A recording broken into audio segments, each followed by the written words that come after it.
जय राधा माधव कुंज विहारी।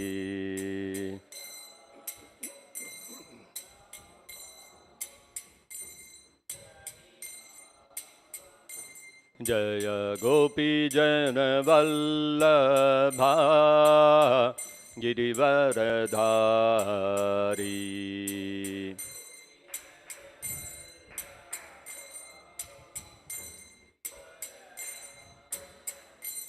जय गोपी जन वल्लभा गिरिवरधारी।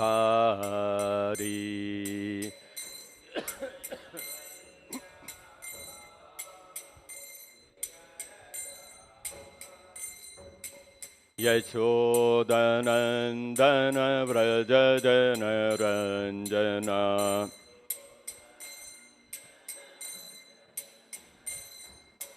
यशोदनन्दन व्रज जन रंजना।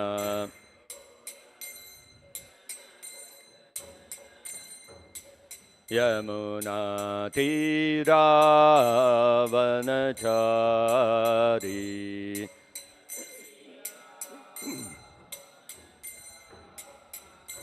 यमुना तीरावनचारी।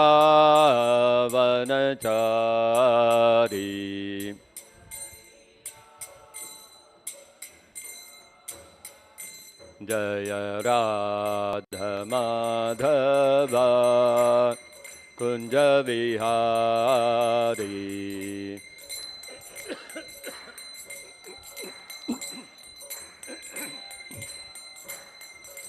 जय गोपी जन वल्लभा गिरिवरधारी।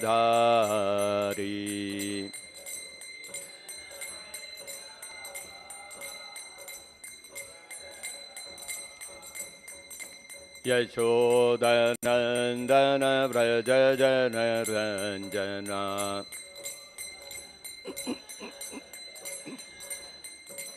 यमुना तीरावनचारी।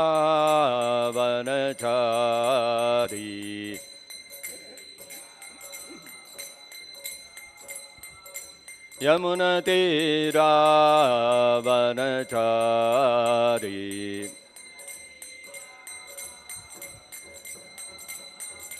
जय राधा माधव कुंज विहारी।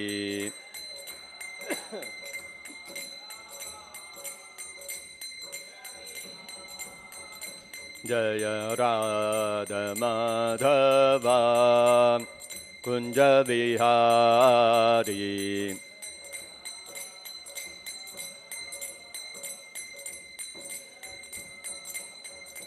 जय कृष्ण रुक्मिणी जय सत्यभामा। कृष्ण रुक्मिणी जय सत्यभामा।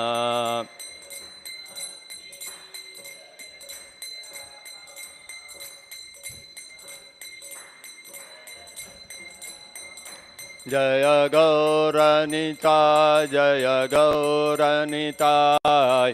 गौरनिताय जय गौरनिताय।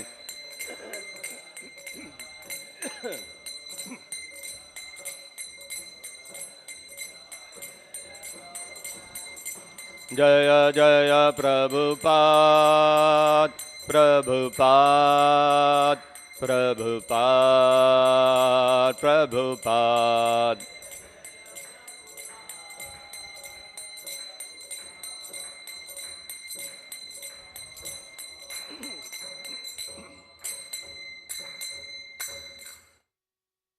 जय Vishnupad Paramhans परिव्राजकाचार्य अष्टोत्तर शतश्री Shrimad His Divine Grace विश्वगुरु ऐसी भक्ति वेदांत स्वामी शील प्रभुपाद की जय।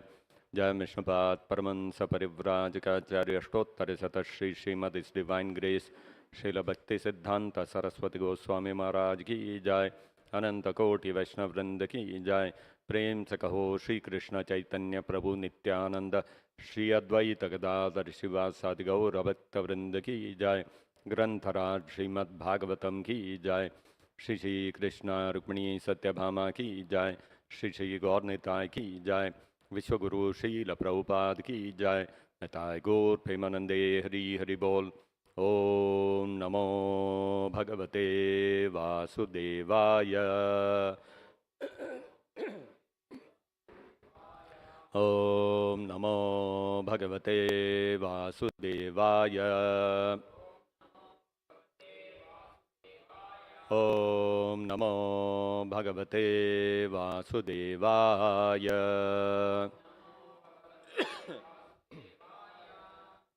Reading from Srimad-Bhagavatam, Canto 3, Chapter 26, verse number 8. Karya Karana Kartritve Karya Karana Kartritve Karya Karana Kartritve Karanam Prakritim Viduhu Karanam Prakritim Viduhu Karanam Prakritim Viduhu Bhoktritve Sukha Dukkhanam Bhoktritve Sukha Dukkhanam Bhoktritve Sukha Dukkhanam Purusham Prakritehe Param Purusham Prakrite Param Purusham Prakrite Param Karya Karana Kartritve Karanam Prakritim Viduhu Bhoktritve Sukha Dukkhanam Purusham Prakrite Param Karya Karana Kartritve Karanam Prakritim Viduhu Bhoktritve Sukha Dukkhanam Purusham Prakrite Param.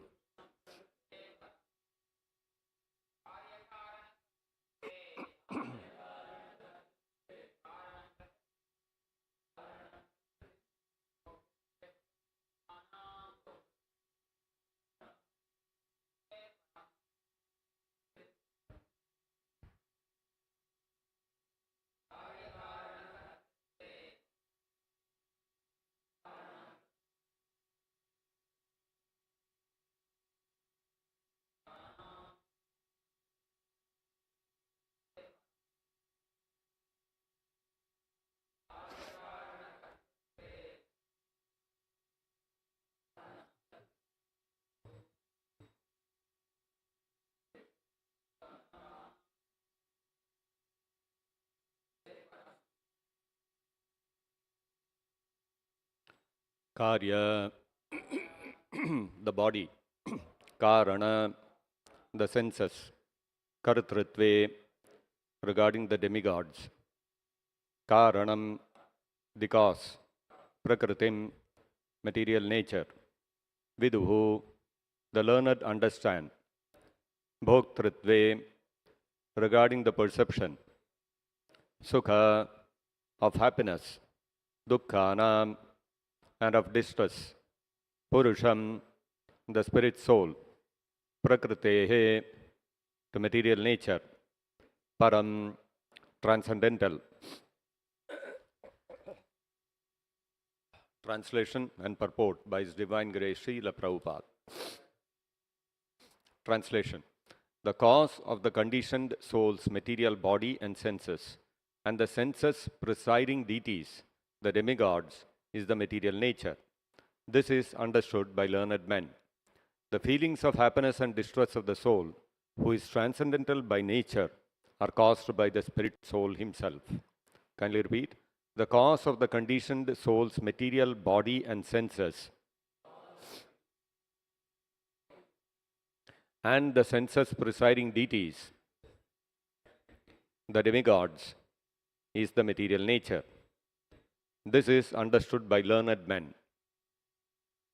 The feelings of happiness and distress of the soul, who is transcendental by nature, are caused by the spirit soul himself. Purport by Srila Prabhupada. In Bhagavad Gita, it is said that when the Lord descends to this material world, he comes as a person by his own energy, Atma Maya. He is not forced by any superior energy. He comes by his own will, and this can be called his pastime or leela. But here it is clearly stated that the conditioned soul is forced to take a certain type of body and senses under the three modes of material nature. That body is not received according to his own choice. In other words, a conditioned soul has no free choice. He has to accept a certain type of body according to his karma. But when there are bodily reactions as felt in happiness and distress, it is to be understood that the cause is the spirit soul himself. If he so desires, the spirit soul can change this conditional life of dualities by choosing to serve Krishna. The living entity is the cause of his own suffering, but he can also be the cause of his eternal happiness. When he wants to engage in Krishna consciousness, a suitable body is offered to him by the internal potency, the spiritual energy of the Lord. And when he wants to satisfy his senses, a material body is offered. Thus, it is his free choice to accept a spiritual body or a material body. But once the body is accepted, he has to enjoy or suffer the consequences. The Mayavadi philosopher's presentation is that the living entity enjoys his pastimes by accepting the body of a hog. This theory is not acceptable, however, because the word pastime implies voluntary acceptance for enjoyment. Therefore, this interpretation is most misleading. When there is enforced acceptance for suffering, it is not a pastime.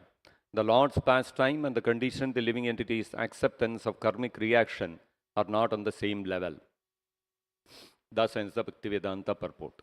Om Ajnanatimrandhasya Jnananjanachalakaya Chakshurunmilitam Yena Tasmai Shri Gurave Namaha Nama Om Vishnupadaya Krishna Preshtaya Bhutale Srimate Bhaktivedanta Swaminiti Namine Namaste Saraswate Deve Gauravani Pracharine Nirvishesha Shunyavadi Paschatya Deshatarine Jaya Shri Krishna Chaitanya Prabhu Nityananda Shri Advaita Gadadhara Shri Vasadi Gaura Bhakta Vrinda Hare Krishna Krishna Krishna Hare Hare Hare Rama Rama Rama Hare Hare Mokam Karoti Vachalam Pangum Langhayate Girim Yat Kripatamaham Vande Shri Gurum Dharanam.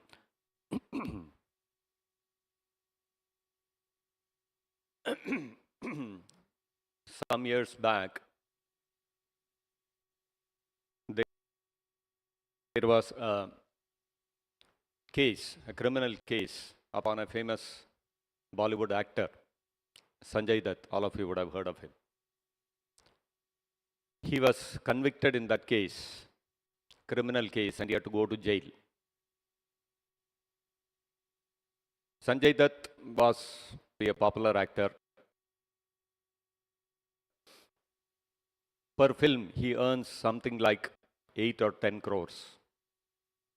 That's the kind of fees that he charges per film.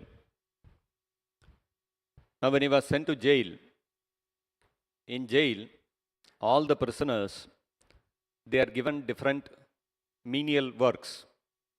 Somebody has to do carpentry, somebody has to do gardening, like that. Different people, they are assigned different tasks. And the jail authorities, they don't take free work, they pay them. So this Sanjay Dutt, earning 8 to 10 crore rupees per film, he was assigned a semi-skilled work of making paper bags. And he was paid a salary of 50 rupees per day. So you can see, such a big man, celebrity, crores of rupees he has, and he earns such a big salary, but when he goes to the jail, all that is kept aside. You are now a criminal inside the jail. And here, this is the work you can do, we are giving you, and for this work, we are giving you 50 rupees per day. You see how it is. So when you go into the jail, you cannot show your celebrity status, you cannot show your money, wealth, and all that. You have to do whatever work is assigned to you, and you will get one small prison cell. You have to sleep on the floor. You won't have air condition. Mosquitoes will be biting. And you have to get up at a certain time every day in the morning. And you will be given in the jail some jail food, some rice and dal and such kind of stuff. Very simple food. You have to eat that. And you cannot dress in whatever way you want. You are given one uniform. You have to wear that only. So life becomes very controlled. You cannot do anything against the wishes of the jail authority. You are fully controlled. Your life is completely at the mercy of the jail authorities. This is what happens inside a jail. In today's verse, Kapiladeva is stating, the cause of the conditioned soul's material body and senses is the material nature. Prakriti or material nature. Karya karana kartrutve karanam prakritim viduhu. Prakritim karanam viduhu. We have to understand that material nature is the cause of our getting a body.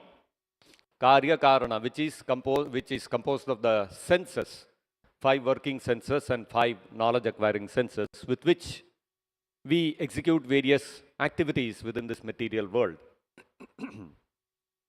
And material nature, Prakriti, not only gives us this body, the 3 modes of material nature, the mode of goodness, the mode of passion, and the mode of ignorance, Sattoguna, Rajoguna, and Tamoguna, they also control all our desires, activities, our thinking, feeling, willing.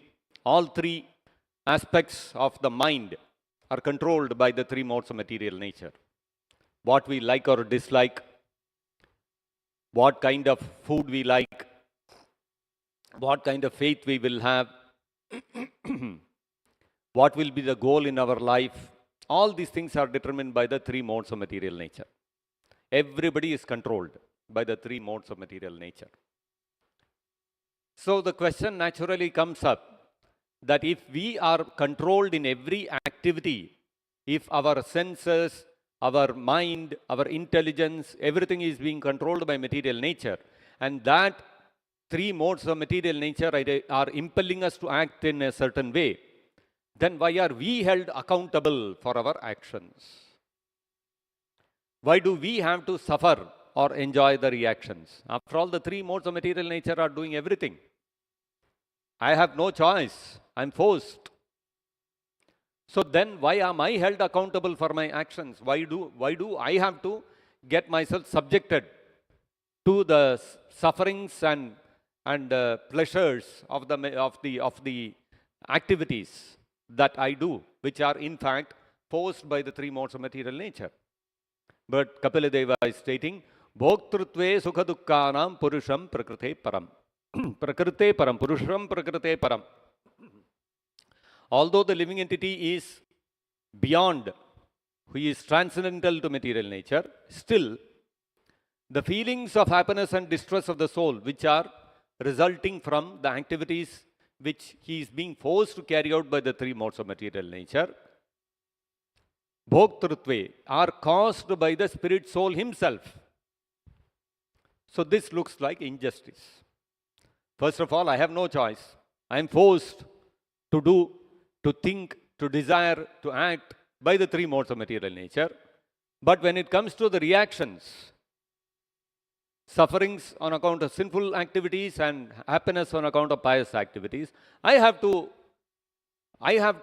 face them. 3 modes of material nature are making me act, but the reactions I have to undergo. Bhoktrutve sukha dukkhanam. So how is this fair? So Prabhupada gives the example of a prisoner inside a jail. Now you look at such a big Bollywood celebrity, a cinema star. When he is inside the jail, he is forced to work. He is assigned. He cannot choose himself. He is assigned a work by the jail authorities. This is what you have to do. And this is the kind of dress you have to wear. This is the kind of food you have to eat. Everything is controlled by the jail authorities. So why that celebrity, that Bollywood celebrity, that big cinema star, film star, why he should suffer in the jail. Everything is controlled. All the actions are controlled by the jail authorities. He has no choice to do anything. He cannot choose what activity he will do, what dress he will wear, what food he can eat, where he will sleep. He has no control. So that means all the activities within the jail are the responsibility of the government. The government is forcing everybody to act, eat, sleep in a certain way within the jail. So then why the prison inmates have to suffer? The prison inmates have to suffer because they have put themselves into the jail on their free will. That film star, until he did a criminal activity, the government did not put him in the jail. Because he did a criminal activity, he had to go to jail. And once he is inside the jail, he has no more free will. Everything is controlled by the jail. Whatever the jail manual is there, prison manual is there, according to that, he has to live his life. Similarly, the spirit soul, the Jivatma, when he is in the spiritual world, when he develops a desire to become free, to become independent, and he desires that why I should serve Krishna, then what happens? Then he is put under the control of the three modes of material nature within this material world.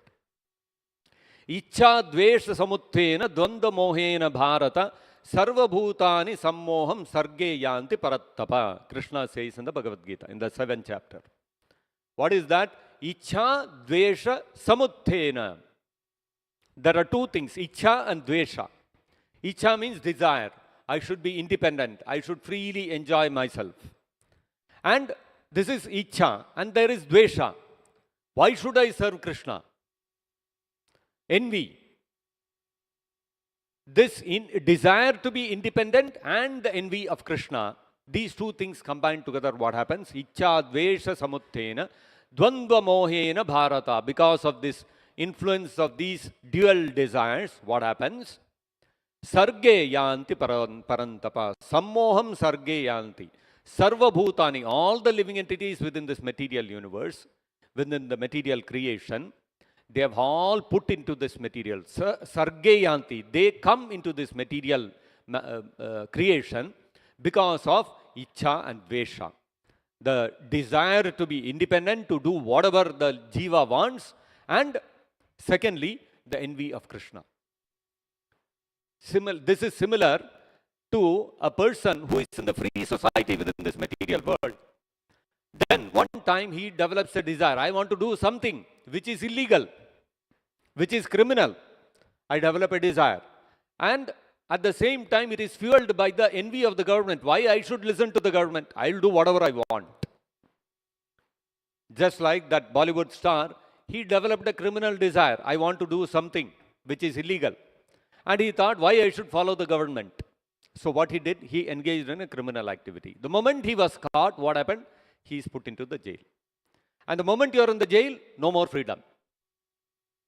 So, although the authorities, the government authorities, the prison authorities are controlling every aspect of the prison inmate's life, the sufferings that the prison inmates have to undergo, you cannot blame the jail authorities for that. Jail authorities are controlling how he will eat, how he will sleep, what dress he will wear, what time he will get up, what activity he will do, how much salary he will get. Everything government is deciding. But still, the cause of the suffering of the prison inmates is not the jail nor the government. The cause of their suffering is themselves. They decided of their own free will to become independent of the government's laws, of the law of the land, and to engage in a criminal activity, because of which they have to undergo suffering. Prison is not a place where you can freely live the way you want. Prison is a place meant to give distress. Similarly, Krishna says in the Bhagavad Gita, Dukkhalayam Ashasvatam. This material creation is a place which is meant to give suffering to the living entities. Those living entities who are Ichcha Dvesha Samuttena Dvandva Mohena, who have developed the desire to be independent of Krishna and who have developed the envy why Krishna should be the Supreme Personality of Godhead. For such living entities, this material creation has been made as a place of suffering, just like a jail. And so once you come here, you are fully controlled by the three modes of material nature. But that does not mean that the concomitant sufferings that are accruing on account of the sinful activities of the living entity within this material creation, on account of the activities which they are doing under the control of the three modes of material nature. Shri Shri Krishna Rukmani Satyabhama ki jai. So all that the living entities are doing, they have to undergo the suffering. They have to suffer on account of those activities, and they themselves are responsible for it. Prabhupada gives another example to illustrate this. When we infect some disease, some viral infection, some bacterial infection, some disease we somehow manage to get infected with, then what happens? We have to suffer on account of that. We will develop fever, we'll develop a cough, there will be a cold, there will be body ache, so many problems. Now, if somebody says that all this different bodily aspects, different aspects of the disease, it may be fever, it may be cough, cold, etc., are not caused by me. I have not done anything. The virus is doing everything. So if the virus is doing everything, why I should suffer? You cannot take that argument, because once you are infected with that virus, you have to suffer. Similarly, once we are infected by Ichcha and Dvesha, once we are infected by the three modes of material nature, then we have to suffer, and we are accountable for those sufferings. We cannot blame that Prakriti is making me do everything, then why I am accountable? You cannot take that argument. Because first of all, you took that out of your own free will. You decided to put yourself under the control of the three modes of material nature. Because we have to understand that the living entity can never be fully independent. That position of being fully independent, having full independent free will, belongs only to Krishna. We by nature, because we are not the independent supreme personality of Godhead, but because we are part and parcel, we are very tiny parts of Krishna. Therefore, we have tiny independence also. We have tiny free will, very minute, infinitesimal free will. What is the free will that we have? The free will that the jiva has is to decide whether to serve Krishna or not to serve Krishna. The moment the jiva decides to serve Krishna, he is put under the control of Yogamaya, the spiritual nature. And Yogamaya will control all our thinking, feeling and willing. All our actions, desires, everything are controlled by Yogamaya. The moment we desire, no, I don't want to serve Krishna, then we are put under the control of Mahamaya, the material nature. And then the three modes of material nature will control all our actions, thinking, feeling and willing. Because the nature of the living entity is to be controlled. The living entity can never be free of control. So this much free will only the living entity has. Now, in the human form of life, the living entity gets a chance whereby he can again exercise his free will and decide to put himself under the control of Yogamaya rather than Mahamaya. So how does this happen? Because one is controlled by the three modes of material nature completely. Then where is the free will? How can he exercise that free will? All his thinking, feeling, willing, everything is controlled by the three modes of material nature. So in the animal form of life, that exercise of free will is not possible. But in the human form of life, according to the extent of covering of the three modes of material nature, our free will also gets exposed accordingly. So a person who is fully controlled by the three modes of material nature, who is fully controlled by tamoguna, by the mode of ignorance, he has practically very little free will. So therefore, to be able to overcome that tamoguna and rajoguna and finally come to sattva-guna, where he can exercise his free will to a very large extent, which is the life of a brahmana, and decide to free himself from this material world, to bring every living entity, every human being to that position, the varnashrama system has been designed. So in the Varnashrama system, whatever mode of material nature is controlling you, you engage in that activity, but you do it according to the scriptural injunctions. You do your duty, and those duties, the Shudra is given a particular duty, the Vaishya has a particular duty, the Kshatriya has a particular duty, the Brahmana has a particular duty. These duties are designed according to your natural inclinations. And these natural inclinations are coming from where? They are coming from the three modes of material nature. So, the three modes of material nature, the Tamoguna may induce a Shudra to act in a particular way. But if he does it according to the Vedic injunctions, what will happen? Gradually, he will progress beyond Tamoguna and he will come more into Rajoguna. So, when he comes more under the influence of a combination of Rajoguna and Tamoguna, what happens? His position changes from Shudra to Vaishya.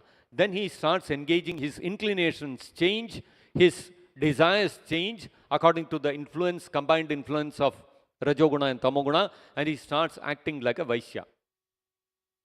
And when he executes the duties of a Vaishya, which are designed according to the inclinations that are natural to a Vaishya, who is controlled by Rajoguna and Tamoguna, what happens? He will gradually progress further. He will become free, more and more free from Tamoguna, and he will become more situated in Rajoguna. So he will graduate from being a Vaishya into a Kshatriya. Now, according to the forces of Rajoguna, whatever natural inclinations are there, according to that, a Kshatriya's duties are delineated. So he performs those duties which are natural for him to perform, but he performs them according to the Vedic injunctions. Then what happens? Gradually he'll become free from that mode of passion also, and he will come to the mode of goodness. He'll become a Brahmana. And then in that Sattva-guna, which is illuminating, which fills the heart of the individual with knowledge, Brahman janati iti Brahmana. He can understand what is the absolute truth, who am I am not the body, I am spirit soul, and then he can liberate himself from the clutches of material nature and go back to the spiritual world. So this is the design of the Varnashrama system. This is the design of the Supreme Personality of Godhead, so that every living entity is given an opportunity to engage in activities which are conforming to the three modes of material nature, but at the same time there is an opportunity to gradually uncover our free will and exercise our free will in a greater and greater degree to be able to get out of the influence of the three modes of material nature and go back to the spiritual world. So this is the design of this whole material creation.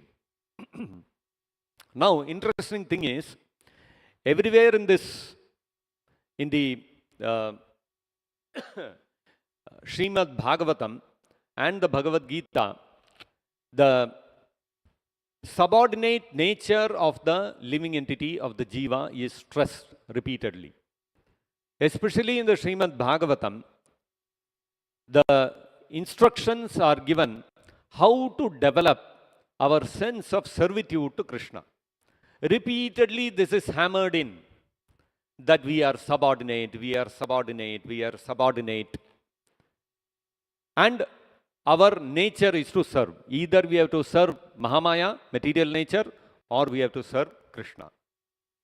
So this is repeatedly hammered in. Why this particular aspect of the servitude of the jiva, why is it so important? So much so that you will see Prabhupada everywhere, almost everywhere in all his books, he repeatedly keeps emphasizing this point. The jiva, the soul, is infinitesimal. Our position is to be a servant of Krishna. Why this servitude is being repeatedly emphasized? Why is it being hammered home again and again in the Bhagavatam and in the pages of all the books of Prabhupada? So it's very interesting to note that in the Vaikuntha, where Narayana presides, all the living entities, they experience relationships with Narayana, which conform to either Shantarasa or Dasyarasa mostly. The neutral, the mellow of neutral servitude to Krishna, then the mellow of servitude to Krishna, Dasya, Dasyarasa, Shantarasa. We all know there are 5 primary rasas: Dasyarasa, Shantarasa, Dasyarasa, Sakyarasa, Vatsalya and Madhurya. These are the 5 rasas. Now in Vaikuntha, primarily you will see Shantarasa and Dasyarasa and some amount of Gaurava Sakya. Friendship with Narayana on the platform of awe and reverence.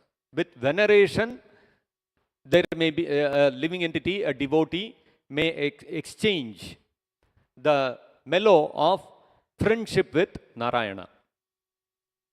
So, in these 3 rasas, Gaurava Sakya, Dasya and Shanta, and more than Shanta, Dasya and Gaurava Sakya, what is predominant? Predominantly, the mellow is of servitude. We can understand that. That's very simple and easy to understand. Now, when we go to Goloka Vrindavan, there are further higher rasas. So, there is Vishramba Sakya. Sakya rasa, the rasa, the mellow of friendship on a platform of being equal with Krishna. In Vaikuntha, it is Gaurava Sakya. Although a devotee may exchange the mellow of friendship with Narayana, still he is constantly aware and conscious that I am subordinate. This is Narayana, Supreme Personality of Godhead. I am eternally his part and parcel. I am eternally his servant. So that veneration is very prominent. If you look at Goloka Vrindavan, that veneration is not there in Sakyarasa. Personalities like Subala, Sridama, all these people, they don't think of Krishna as being superior to them. They feel he is our equal. And so there will be a tug of war. When there is a tug of war, what will happen? Krishna's side will get defeated. Then Krishna will have to carry Sridama on his shoulder. This is the condition. And Sridama will also climb on top of Krishna and say, Krishna, I defeated you. You cannot do that in Vaikuntha. With Narayana, you cannot do that. But with Krishna, it's like that. So, this is called Vishramba Sakya, the Sakya Rasa, the friendship where the friend, the devotee feels, I am on an equal level with Krishna. And then there is Vatsalya Rasa. Vatsalya Rasa means the mellow of parenthood. Personalities like Nanda Maharaj, Yashoda Mai, the elderly gopis and gopas, they all feel, the uncles of Krishna, grandmother of Krishna, all these personalities, they feel Krishna is the bacha. We are all superior to him. So what will happen? Nanda Maharaj will tell Yashoda Mai, Yashoda, your son Krishna is there. No, he will play whole day, or can he do some work also? Yashoda Mai will tell Nanda Maharaj, oh, my son is very expert. You tell any activity, I'll show you how he is so expert. Then Nanda Maharaj will reply, okay, tell him to bring my slipper, let us see. So Yashoda Mai will call out, oh, Kanhaiya, your father is calling you. Bring his slipper. Then Krishna, small boy, he'll come walking and he'll lift Nanda Maharaj's slipper, keep it on his head and take it to Nanda Maharaj and give it to him. You see? Krishna, Supreme Personality of Godhead. And Nanda Maharaj is also patting Krishna, telling, very good, my very good boy. So Vatsalya Rasa, and Yashoda Mai, what she will do? Krishna, you are eating dirt, I will show you. She will catch him and then she will take a stick and threaten him, I will beat you. And when Krishna breaks the pot of curd, what Yashoda Mai will do? She will take him, bind him to a wooden mortar and tell him, be there whole day, this is the punishment for you. And Krishna is crying out of fear. Yashoda Mai is punishing me. So Vatsalya Rasa, this is Vatsalya Rasa, where the personalities like Nanda Maharaj, Yashoda Mai, they are not afraid of Krishna and all that. They feel I am superior to Krishna. Krishna is dependent upon me. Yashoda Mai is thinking, if I don't feed him milk, if I don't feed him curds, if I don't feed him butter, he will die. He will become malnourished. Poor fellow, my child, I have to take care of him. So the sense is, the predominant sense there is, Krishna is dependent on me. I am Krishna superior. I can chastise Krishna. I can correct him. This is the feeling. And then there are the gopis, Madhurya Rasa. And the gopis, they are constantly, we all know about how Govardhan, there is the Dangati. If you go to Govardhan, there is Dangati, there is that small place where the gopis used to bring curd, butter, everything. They are carrying it to Mathura to sell and get some revenue. Krishna will stop them because the Dangati is a very narrow place, and he will tell one by one you have to come, and all of you have to pay tax and go, otherwise I will not let you go. And the gopis are all saying, this Krishna is torturing us, he's harassing us, we have to teach him a lesson. Every day he is stopping, he is not allowing us to take the curd and butter to Mathura. So they all decide, we'll teach him one lesson. So they call him to Barsana, and one day they'll call Krishna to Barsana and tell him, we want to give you a tax, please come. And when Krishna comes there, they'll catch him, tie him to one tree and show him a stick. We are going to beat you with this. You are harassing us, no? You know that pastime, right? In Barsana, there is that valley kind of place where there is the footprint of Krishna also, and where Krishna was tied and Krishna was chastised by the gopis like this. So the gopis also feel, what is Krishna? He's our lover. We can control him whatever way we want. So Madhurya Rasa also, that feeling of superiority to Krishna is there. Now interesting thing is, although all these personalities, they feel equal to Krishna or they feel superior to Krishna, still there is one common factor amongst all of them which is very unique. This is the result of Krishna Prema. Whatever the friends of Krishna or the parents of Krishna or the gopis are feeling towards Krishna, it is all coming out of deep love for Krishna, Krishna Prema. So now, when Krishna would play with the cowherd friends, with the gopas, he would take the calves and the cows for grazing in Vrindavan forest. The cows would be grazing and all the friends will be frolicking, they'll be running around and they'll be playing and all those kind of things. And after playing for some period of time, Krishna and the Balram, they would feel fatigued. And when they would feel fatigued, Krishna would immediately go and lie down under some tree, under a shade. And he would place his head on some root of some tree. Or one Gopa friend will come and sit, and Krishna would place his head on his lap and take rest. And when Krishna is taking rest like this, until then they are playing with Krishna, they are climbing on his shoulder, they are doing all kinds of things. But the moment Krishna comes to take rest, what happens? Pada samvahanam chakruhu kechit tasya mahatmanaha apare hatapapmano vyajanaihi samajivayan. The moment Krishna felt fatigue and he came and lay down, immediately what happened?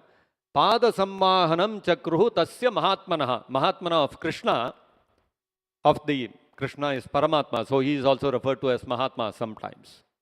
Tasya mahatmanaha of Krishna, pada samvahanam chakruhu. One friend, he gave his lamp for Krishna to rest his head. Another friend came and took his lotus feet and started massaging his legs so that Krishna would become relieved of fatigue. And apare hatapapmano. And some other friends, they all became friends of Krishna, not because they were ordinary jivas. Hatapapmanaha, they were all personalities who were completely free from all sinful reactions. They were all liberated souls.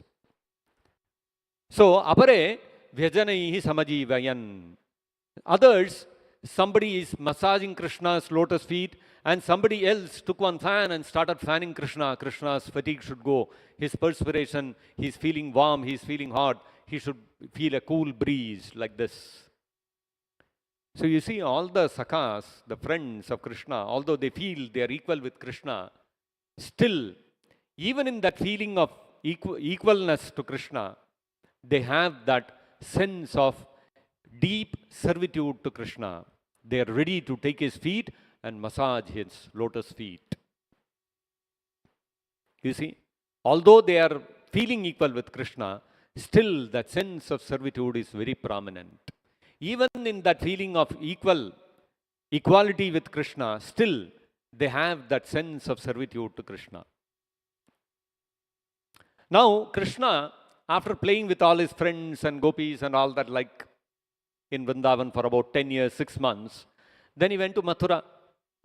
Akrura came and took him. And then Krishna vanquished Kamsa. Immediately after that, Vasudeva and Devaki sent him to Sandipani Muni's ashram for his Upanayana and studies and all that. And Krishna was there for a little more than 2 months. 64 days, 64 kalas he learnt. And then he came back. Sandipani Muni asked Krishna to bring back his dead son, and then Krishna did all that, and then Krishna came back to Mathura. And when he came back to Mathura, first thing Krishna did was he called Uddhava and told him, my parents and all the gopis are suffering out of separation from me. So you have to go with a message to all of them in Mathura and relieve their feelings of separation, their suffering. So Uddhava carried Krishna's message and he went to Vrindavan. And he reached Vrindavan in the evening and he went straight to Krishna's home and he met Nanda Maharaj and Yashoda Mai. And when he met Nanda Maharaj and Yashoda Mai and Nanda Maharaj, he found them grieving with intense feelings of separation from Krishna. When Uddhava saw that, he was surprised. Somebody can love Krishna so much also. So you could see how so much love. Yashoda Mai was not even able to speak. Only tears were flowing from her eyes. And Nanda Maharaj is also crying. And he's telling, does Krishna remember his parents?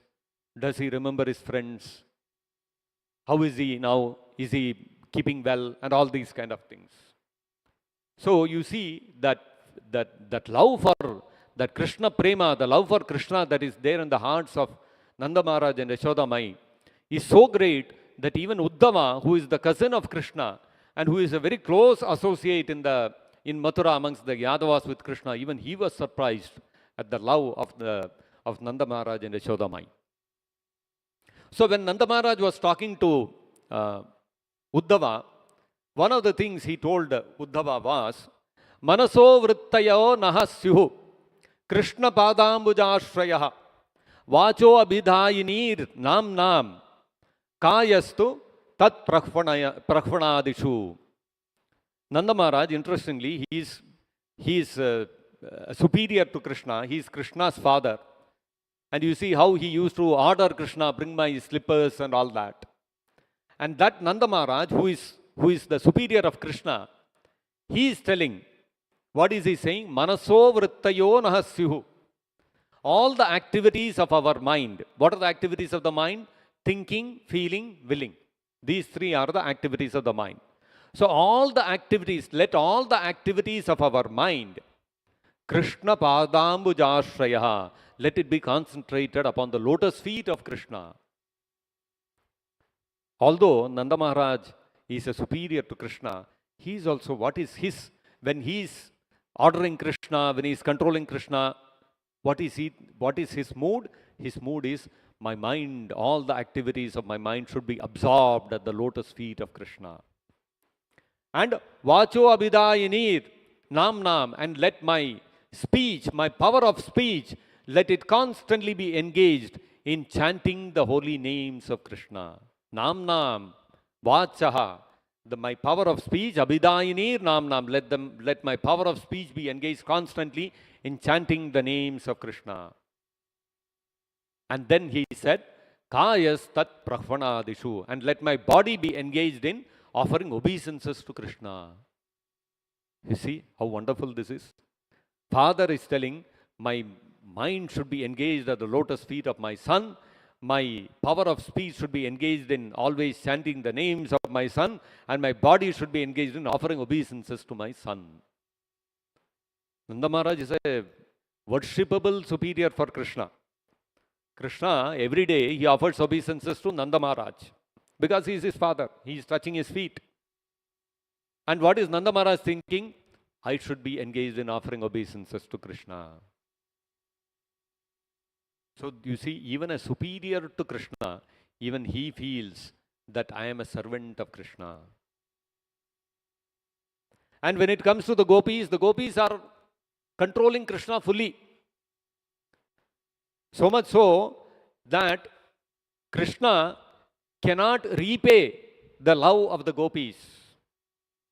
Krishna tells in the Bhagavatam that your love for me is so great that you have rejected your parents, your brothers, your husbands, your families, everything, and come to me. And so therefore, I'll never be able to repay you. These are Krishna's own words. And that Krishna, who is controlled completely by the gopis, amongst all the gopis, Radharani is the topmost. In fact, Radharani is called Madana Mohana Mohini. Krishna is Madana Mohana. Entire universe is captivated by Krishna's beauty, Krishna's words, Krishna's pastimes, Krishna's qualities, Krishna's holy names. And that Krishna, who enchants the whole universe, Madana Mohana Mohini, he is enchanted by Radharani. So you can imagine how great Radharani is. So, and that Radharani is the personification of the Hladini Shakti, the pleasure potency of Krishna. And she is the Mahabhava Swarupeyam. She is the personification of Mahabhava. So such a great personality she is. Gunair Ativariyasi. Her qualities are so great, there is no equal to Radharani. She is the topmost devotee of Krishna. And so Krishna is completely controlled by Radharani. During the Rasa dance, when Krishna wanted to dance with all the gopis, Radharani became upset with Krishna. That Krishna is spending time with all the gopis.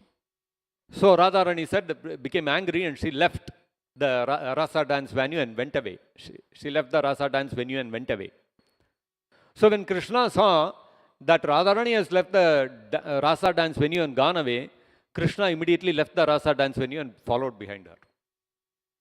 See, there were 16,108 gopis. One gopi left the Rasa dance and went. Krishna could have thought, okay, one less 16,107, let me enjoy with them. No, for that one gopi, Krishna left the 16,107. So you can imagine the greatness of Radharani. So that Radharani, Krishna took her and he went deep into the forest. And all the other gopis saw Krishna has left them and gone. So they all realized, we became a little proud that we are greatly fortunate, our fortune is greater than all the other women in the creation. We are greater than even the Apsaras, the Devatas, everybody else, because Krishna is personally with us. And Krishna does not like pride in his devotees, so he has left us and gone. So they started searching for Krishna in the forest. And they found that somewhere searching, they found Krishna's footsteps in Vrindavan, in the forest. And they found that next to Krishna's footprints, there is another set of footprints, which is the footprint of Radharani. So the gopis said, see how fortunate Radharani is, how great she is, that Krishna has left all of us, but he could not leave Radharani. And so they went searching further. They started tracing those footsteps. After a little while, they came across a little opening, and there Radharani was sitting, and she was all alone. Krishna is not there. And Radharani is crying, and she said, I became a little proud that Krishna has left all the gopis and he is taking me alone. So Krishna became upset with me, and Krishna has left me also. And at that time, Radharani, she spoke on words. She said, Ha Natha Ramana Preshta Kwasi Mahabhuja. Ha Natha Ramana Preshta Kwasi Mahabhuja. Dasyaste Kripanayame Sakhe Darshaya Sannidhim. So she said, Radharani, the greatest devotee, for whom Krishna left all the 16,000 gopis, she is saying that she is calling out to Krishna, Hanatha, oh my Lord, Ramana, you are the greatest enjoyer. You are supposed to enjoy all of us, including me. And Preshta, you are my dearmost person, oh my dearmost Lord. O Supreme Enjoyer. Ha Natha Ramana Preshta, Kwasi, where are you? Where are you? I am searching for you. Mahabhuja, O most powerful personality. And then she says, Dasyaste Kripanayame, I am your maid servant. Please show mercy upon me, who am bereaved, who am suffering on account of separation from you. And Kripanayame Sakhe Darshaya Sannidim, please show yourself to me. So that Radharani is also thinking, Dasyaste, I am your maid servant. She is also thinking, I am the maid servant of Krishna. She is the topmost devotee. Madana Mohana Mohini. She can enchant even Krishna, who enchants the whole material creation. But she is also thinking, I am the servant of Krishna. I am the maid servant of Krishna. And then Krishna, from Vrindavan, he went to Mathura, and from there he went to Dwaraka. And in Dwaraka, Krishna married 16,108 queens. For each queen, Krishna built a wonderful palace. And these palaces were all so opulent.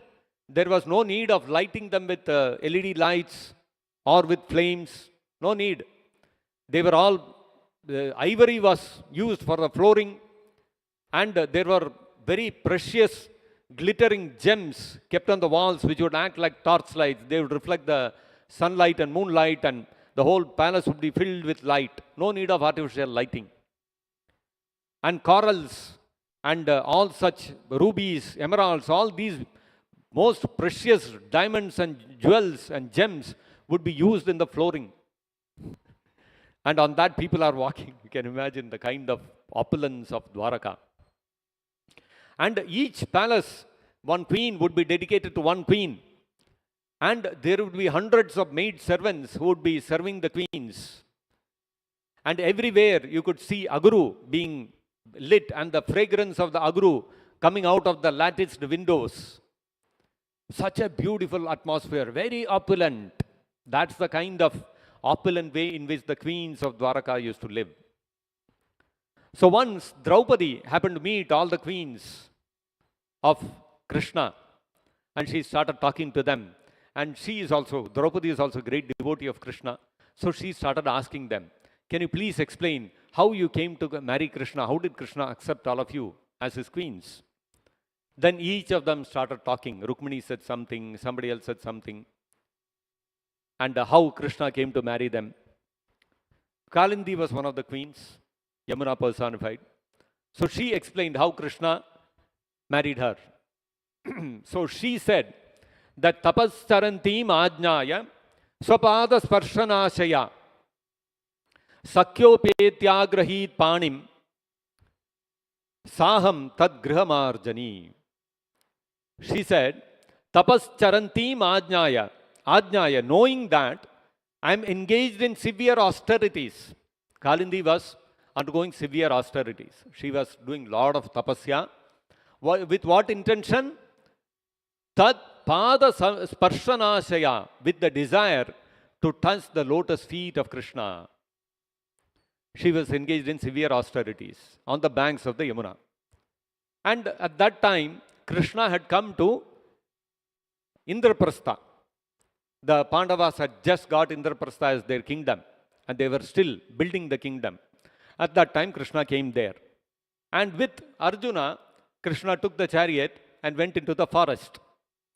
And when both Arjuna and Krishna came to the forest on the banks of Yamuna in Indraprastha, they happened to see one beautiful young girl sitting there, engaged in doing some tapasya.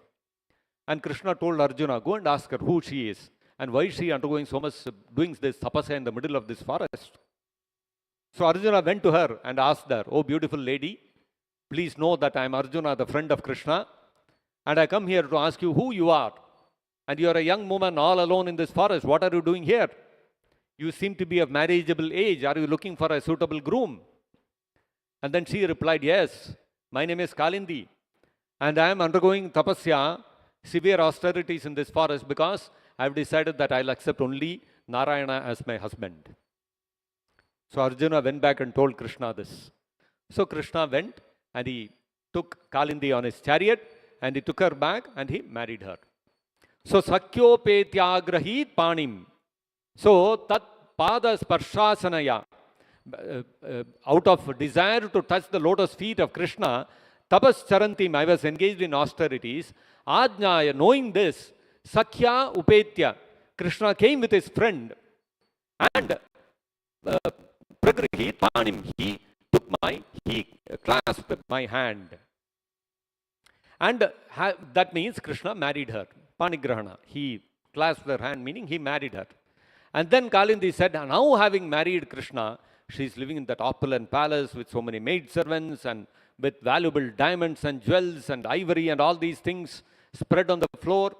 And she is saying, now that Krishna has married me, Saham tad grihamarjani. Now I am engaged as grihamarjani. Marjana means cleaning. So I am engaged as a maid servant in Krishna's home and I am engaged in cleaning his house. She is not a maid servant. She is the queen of Krishna. And she is thinking, I am most unqualified to be the queen of Krishna. I am only a maid servant. And the same thing was reflected by all the queens. Even Rukmini said, Dasya, I am just a maid servant of Krishna. Krishna accepted me as his maid servant. Lakshmana and all the other queens of Krishna, they all were repeating the same thing. Satyabhama, all these personalities. They are all living in such opulence, but they are all thinking, I am fit only to be a maid servant of Krishna. So you see, whether one is a subordinate of Krishna, or one is an equal of Krishna, or one is a superior of Krishna, everybody, Krishna Prema, imbues everyone, no matter whether one is a subordinate or an equal or a superior of Krishna, that Krishna Prema imbues a sense of servitude, a deep sense of servitude in that jiva, in that living entity. So therefore, the Bhagavatam repeatedly stresses that we are servants of Krishna because we have to revive our Krishna consciousness, and reviving our Krishna consciousness means we have to revive our sense of servitude for Krishna. So how to revive that sense of servitude? Because Krishna Prema is what imbues that jiva with that sense of servitude, and we have forgotten our Krishna Prema. So how will that sense of servitude come? So that sense of servitude comes through the Pancharatriki Vidhi. We have to engage in devotional service to Krishna in the beginning at the neophyte stage through the Pancharatriki Vidhi. And by engaging in Pancharatriki Vidhi, what happens? We will gradually elevate ourselves to Bhagavata Vidhi, where we will be imbued with Krishna Prema, and then automatically that service attitude will come out. But in the stage of Pancharatriki Vidhi, we are, by rules and regulations, we will develop that sense of servitude. You see, we had Rath Yatra day before yesterday, and so many people, they had come. We had devotees from everywhere coming and attending the Rath Yatra. And then we had invited so many people from the artist groups to come and perform different art forms during the Rath Yatra. So some of them, there were children, students who all came and performed, and their gurus or teachers, they had also come. So one of the teachers, after having darshan of Krishna, Rukmini, Satyabhama, that lady, she said, your Krishna looks like a king. He is really so opulent. His dress, his decoration, his ornaments, the garlands, he is a real king. So you see, that sense of Krishna being a superior, king means what? He is the proprietor. And we are all citizens. We have to serve whatever he says. You see how, when you do Pancharatriki Vidhi, in Pancharatriki Vidhi, Krishna and Radharani are served in the mood of Lakshmi Narayana. Mood of Lakshmi Narayana means so much opulence. So opulently we decorate Krishna and we do Aarti for him and do Rath Yatra for him and all these things. What happens? Any living entity, any person, any human being sees that, immediately feels, oh, I am seeing a great king. And automatically that sense of subordination and surrender to Krishna comes in the heart. This is the process of Pancharatriki Vidhi. Even a simple observer, those who are engaged in Pancharatriki Vidhi, we have to serve the deities, we have to offer at a particular time, we have to do this many aratis, these are the kinds of items we have to offer. So all these things, what happens? We develop a sense of great veneration, awe and reverence for the deities. This is Pancharataka Vidhi. So those who are engaged in serving the deities in Pancharataka Vidhi, anyway it is a guaranteed thing that you have to have that attitude of service. But even for an observer who just comes and has darshan, even he gets that impression, oh, Krishna is the Supreme Lord and I am subordinate to him. You see how this is? Pancharataka Vidhi is so powerful.